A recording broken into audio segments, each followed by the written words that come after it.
صل علی سیدنا و مولانا محمد۔ بسم اللہ الرحمن الرحیم۔ اگر کوئی شخص نماز عید کی پہلی رکعت میں اس وقت شامل ہو کہ جب امام صاحب ثنا پڑھ چکیں، یعنی تکبیرات سے پہلے شامل ہوا، تو وہ چونکہ تکبیرات پا لے گا امام صاحب کی ابتدا میں، تو وہ امام صاحب کے ساتھ تکبیرات کہہ لے۔ لیکن کوئی شخص نماز عید کی پہلی رکعت میں اس وقت شامل ہوا کہ جب امام صاحب تکبیرات کہہ رہے تھے، تو اب تکبیرات کے دوران یہ شامل ہوا، تو جو تکبیرات امام صاحب کہہ رہے ہیں یہ امام صاحب کی ابتدا میں وہ تکبیرات کہہ لے گا، اور جو باقی ماندہ فوت شدہ تکبیریں ہیں وہ امام صاحب کی تکبیرات کے کہنے کے بعد یہ کہے گا۔ یعنی مثال کے طور پہ امام صاحب نے ایک تکبیر کہہ دی ہے تو ان کی ایک تکبیر رہ گئی، اگر دو تکبیرات امام نے کہہ دی ہیں تو ان کی دو تکبیرات رہ جائیں گی۔ امام صاحب ایک تکبیر کہہ چکے ہیں تو یہ دو تکبیرات امام صاحب کے ساتھ ادا کریں گے، اور امام صاحب کی تکبیر کہنے کے بعد یہ جو باقی کی ایک تکبیر رہ گئی ہے پہلے وہ ادا کریں گے، اور اسی طرح سے اگر دو رہ گئی ہیں تو وہ دو ادا کریں گے۔ لیکن کوئی شخص نماز عید کی پہلی رکعت میں اس وقت شامل ہوا کہ جب امام صاحب ثنا بھی پڑھ چکے ہیں، تین تکبیرات زوائد بھی کہہ چکے ہیں، اور تین تکبیروں کے بعد تعوذ تسمیہ پڑھنے کے بعد اب امام صاحب قرات کر رہے ہیں، تو اب یہ جو ہی نماز میں داخل ہوں گے تو اسی وقت تین کی تین تکبیرات کہہ دیں گے۔ اور وہ تکبیرات کہنے کا طریقہ بھی یہی ہے کہ پہلی تکبیر میں کانوں تک ہاتھ اٹھا کے چھوڑ دیں گے، دوسری تکبیر میں پھر کانوں تک ہاتھ اٹھا کے چھوڑ دیں گے، تیسری تکبیر میں کانوں کو ہاتھ لگا کے ناف کے نیچے باندھ لیں گے۔ اب وہ نمازی یعنی مسبوق کہ جو نماز عید کی پہلی رکعت میں اس وقت شامل ہوا کہ جب امام صاحب حالت رکوع میں تھے، اب چونکہ امام صاحب رکوع میں ہیں اور یہ نماز میں شامل ہوئے، تو اگر انہیں یقین ہے کہ یہ تکبیر تحریمہ کہنے کے بعد تین تکبیرات کہیں گے، اسی طرح سے ہاتھ اٹھائیں گے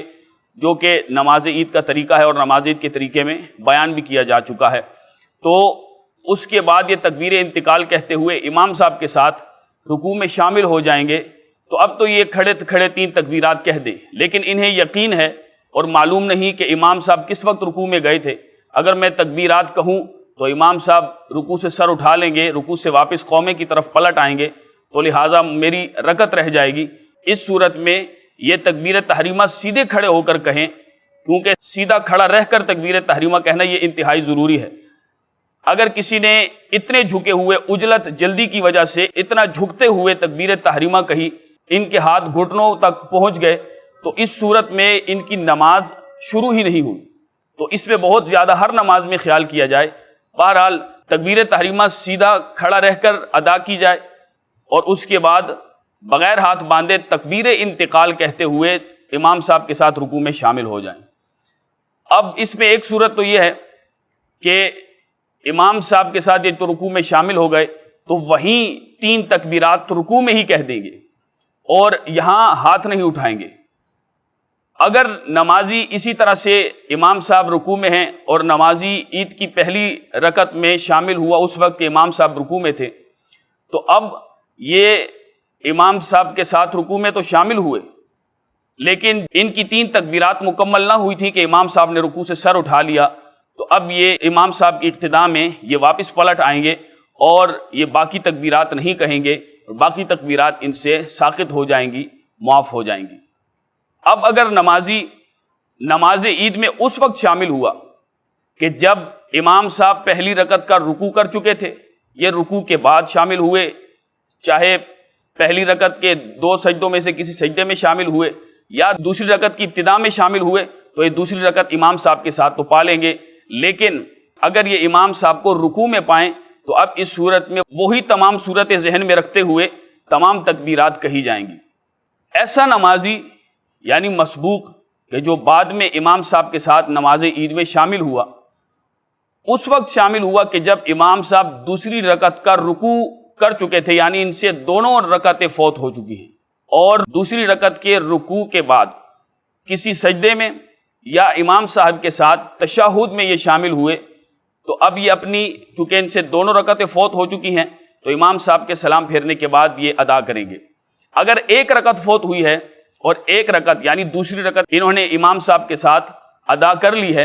تو دوسری رکعت امام صاحب کے ساتھ تشہد میں بیٹھیں گے اور عبدہ و رسولہ تک پڑھ کے یہ خاموش ہو جائیں گے۔ امام صاحب اپنی بقیہ نماز مکمل کر کے سلام پھیریں گے، تو سلام پھیرنے کے بعد یہ اپنی نماز اسی ترتیب پر مکمل کریں گے، یعنی جیسے پہلی رکعت پڑھی جاتی ہے کہ سبحانک اللہم پڑھیں گے، یعنی ثنا مکمل پڑھیں گے، ثنا کے بعد یہ 3 تکبیرات اس انداز سے کہیں گے کہ پہلی تکبیر کہتے ہوئے کانوں تک ہاتھ اٹھا کے چھوڑ دیں گے، دوسری تکبیر کہتے ہوئے کانوں تک ہاتھ اٹھا کے چھوڑ دیں گے، تیسری تکبیر کہتے ہوئے یہ کانوں کو ہاتھ لگا کے ناف کے نیچے باندھ لیں گے، اور اس کے بعد سورہ فاتحہ پڑھیں گے، سورہ فاتحہ کے ساتھ کوئی سورت میں لائیں گے یا 3 آیتیں یا ایک اتنی بڑی آیت کہ جو 3 آیتوں کے برابر ہو۔ اس کے بعد یہ رکوع اور سجدہ کر کے اپنی بقیہ نماز مکمل کریں گے۔ وہ نمازی کہ جو امام صاحب کے ساتھ تو شامل ہوئے لیکن ان سے دونوں رکعتیں فوت ہو چکی تھیں، یعنی وہ دوسری رکعت کے رکوع کے بعد کسی رکن میں شامل ہوئے، تو اب اس صورت میں چونکہ دونوں رکعتیں فوت ہو چکی ہیں لہٰذا یہ امام صاحب کے ساتھ تشہد میں تو شامل ہوں گے اور ان کو عید کی جماعت کا نماز کا ثواب بھی مل جائے گا، لیکن یہ اپنی بقیہ نماز کو